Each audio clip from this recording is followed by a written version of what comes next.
Hey guys, Jonathan here at Shadow Foam, and we're back in the workshop again this week, but we're looking at this big red Clarke toolbox. So as you can see here, we've got a big stack of all the colours we do. We do 7 colours, and as you can see from these drawers, we've already done blue. So we've got blue face up and blue face down here. This is how the foam is available, 7 colours, but with a black surface layer, and it is reversible, so you can have it black face up or the colour face up. And this illustrates it perfectly because we've got black face up and blue face up here. So we're going to be doing this drawer now, which is electrical tools. Most of these are all insulated or they're electrical crimpers, and we're going to be doing that in a green insert again, but we will be doing it black face up, and that way we'll just see the green underneath. But we're going to be doing all of the other colours, all the other drawer inserts on the channel in videos following this one, so you're not going to want to miss them. Make sure you subscribe, go down below this video, click the subscribe button, click the little bell icon. You won't miss any of our future videos, and let's crack on. Right, so we've got the insert here, and we've got a mixture of tools, but we've got quite a large selection of these CK crimping tools. These are for when you're doing electric cables and you want to make off the ends, whether you're using bootlace ferrules or normal crimps. You use these. These are for like big industrial cables. We've got an Ethernet crimper, so this is for when you're making out, like making out.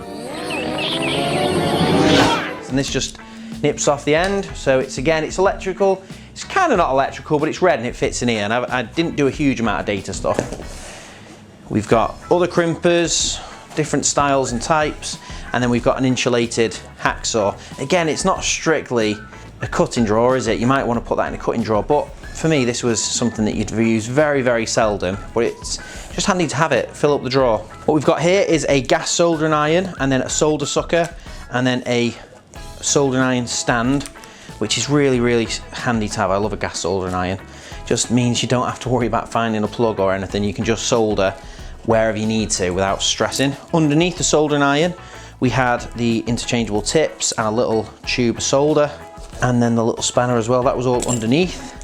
Then we won't move all of this stuff across because we'll probably start with these items and work our way across, but we've got a full set of backhoe insulated spanners. So these are if you're working on live equipment, if you're working on something that you can't isolate and power down, you'd use these, which, to be fair, I've never used them. I've never had, if you can turn something off, you turn it off, don't you? You don't leave it on. So I've never had to use these in anger, but I got them from an app. This is probably like a £300 set of spanners. And I think, as far as I remember, I picked these up for about 45 quid off eBay, and I just couldn't turn them down. There was a stage when I was working in the as an engineer in the factory that I was on eBay looking for most of my tools, because that's where I got some really good deals. And it was stuff like this that I was watching, thinking if I get it for cheap, I'll buy it. And then I did subsequently get it for cheap. So here we go. And we've got these. These are insulated nut spinners. Now I did use these because they are just really good nut spinners. These are made by Gear Wrench. We've got a full size from 6mm all the way up to 13mm, and I do use them. They were fantastic, and they all match. So when it comes to the layouts, we've already done the layout here, but there are a few little hints and tips that make it a little bit simpler. You can have them top to tail. You can squeeze a few more in if you do it that way. If we put them end on like this, or all the same way around, they do look good that way, but you end up taking up 20-30% more space. Putting them top to tail like this, you do squeeze more in. And the same with these little spanners down here, we'll put those top to tail as well. And the same with the crimps, you can see they're top to tail. So we can fit a fair amount in this insert, but the one difference we'll be doing here is, firstly, we're having green underneath, which should give us a nice different look, but we're gonna be adding finger pulls to everything, because this is a denser foam. This polyurethane foam, this original older grade, is very soft. It's not nearly as durable, and the coating does come off when it's used in anger. So, all that being said, all that's left to do is get my glove on. Do not cut shadow foam without a glove. I only usually wear one on the hand that I'm holding the tools with. That gives me a little bit more movement in my hand that I'm cutting with. You want to get your scalpel and a scalpel blade ready to go. Now these come in our cutting kits. Cutting kits come with most orders on the website, or if you're only buying 1 or 2 bits of foam, you might want to buy the cutting kits. They're not much money, and they have everything in them that you're going to need. So they've got the scalpel, they've got the blades, they've got instructions, they've got anti-cut gloves, Shadow Foam branded ones, which are pretty new.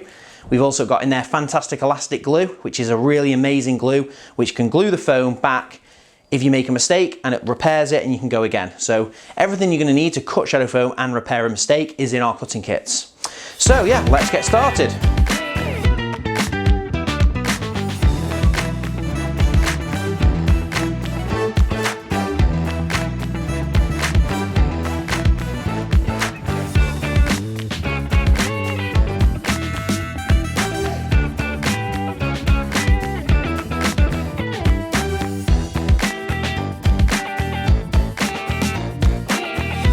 Right, so we're halfway through and I'll talk you through the technique now on how I'm doing it. If you've not seen this before, what are you playing at? Make sure you subscribe to the channel and go back and watch some of our other videos because we cut a lot of foam on this channel.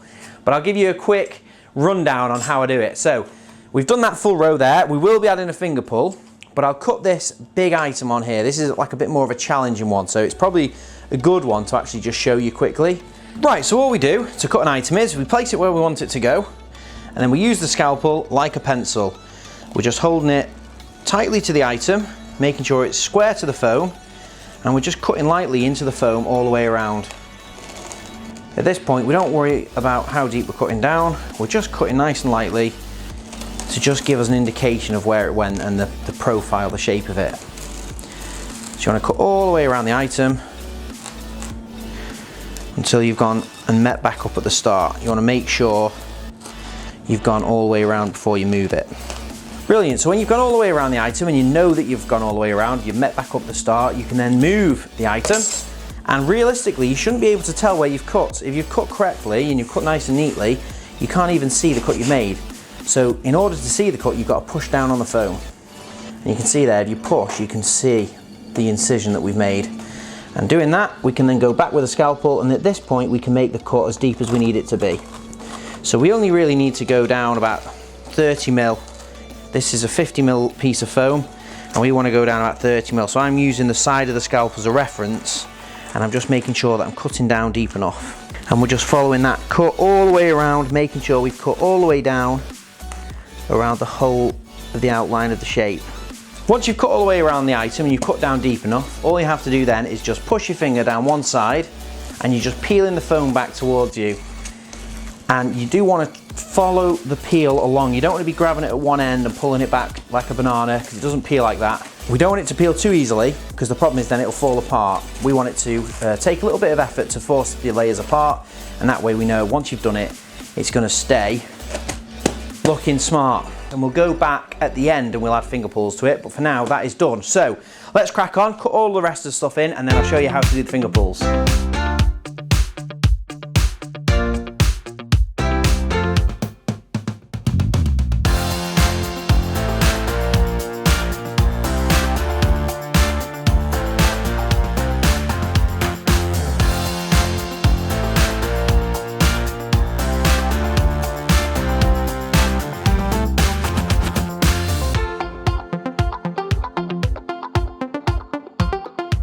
Right, so we've cut all the big items in. We've changed the layout a little bit from where it was. We moved the hacksaw from top left down into the middle, but we've got everything in here, and we are just about to cut the last couple of items. So the soldering iron here, the gas soldering iron, has a couple of different tips that you can put on it, plus a little spanner, plus a tube of solder. So we're going to be cutting those underneath, rather than kind of messing up the really nice, neat layout that we've got.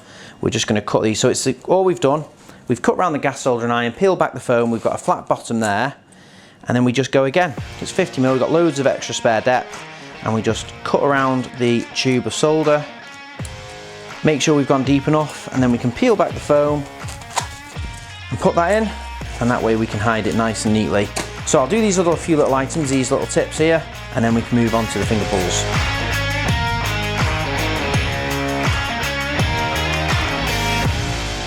Right, so that's all of the tools cut into the liner, and it's looking really good. And the only thing we've got to do now is add some finger pulls to make it easier to get some of these items in and out. So there's two main ways to cut finger pulls. One is with a straight edge, which is where we lay that on the foam and we cut a track that can give us little finger pulls, a nice neat row. And we will be doing that for this front row of tools here. But the top, we'll be using one of our stencil sets. Now these are available on shadowfoam.com. They make it dead easy for cutting radiuses and circles. So we'll be taking one of these, we'll be taking a large circle stencil, and then we'll be using that to cut finger pulls individually for some of these bigger items. So let's start with the ruler and the straight track first.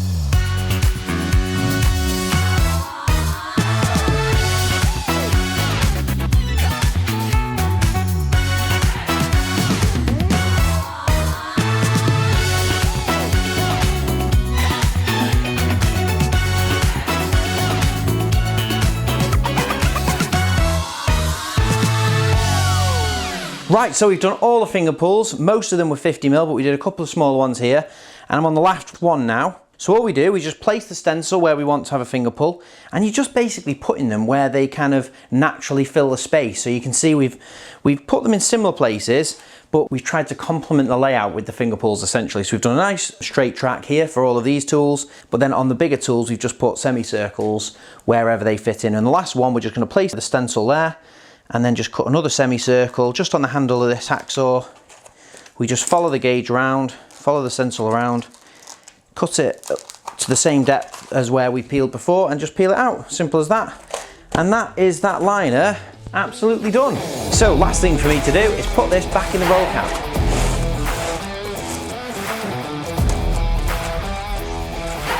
Right, so that's all finished, and I love how that's turned out. I really like the contrast when you've got the black on the surface and you can see these little green accents. I know they say red and green should never be seen, but I like it. I think it looks good. Let us know in the comments what you think about this, red and green. Is it a horror?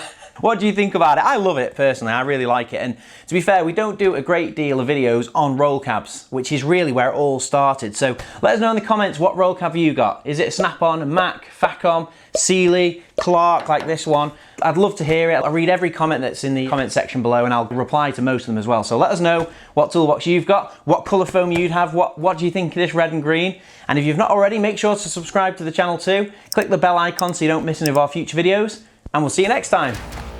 Thanks for watching. If you like that video, why not check out some of our others? We've got new videos coming out every week. And Colin Furs, what's the quickest way for people to see these videos? Subscribe.